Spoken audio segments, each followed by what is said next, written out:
यार मेरे 4 suit. Brother dhaba के बिल्कुल पास दुर्गा मार्केट है और यहाँ पे आपको 1000 के 4 सूट्स मिलने वाले हैं। मैं बात कर रहा हूँ सुनील कुमार एंड सन्स की। यहाँ की वैरायटी, यहाँ की क्वालिटी बहुत फाइन है। क्वांटिटी की बात करें जितनी मर्जी ले सकते हैं, पूरा रश लगा रहता है यहाँ पे और आप भी जल्दी आइए।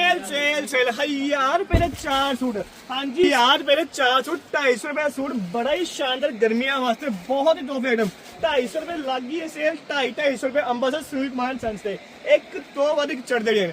इस हफ्ते नवे डिजाइन, अगले हफ्ते तुम होर नवे डिजाइन मिलेंगे। जहां डिजाइन देखने हैं सानू WhatsApp पे मैसेज कर दो, स्क्रीन के ऊपर नंबर इतना बड़े ही शानदार विद बैक प्रिंट ते बड़े कॉर्नर प्रिंट आएंगे। सिर्फ 250 रुपए इंच, जितनी मर्जी क्वांटिटी ले लो, फिर चेक कर सकते हो डिजाइनिंग 250, 300, 400, 500 हर टाइम डिजाइन मिल जाएंगे अंबासडर सुनील कुमार संस ते।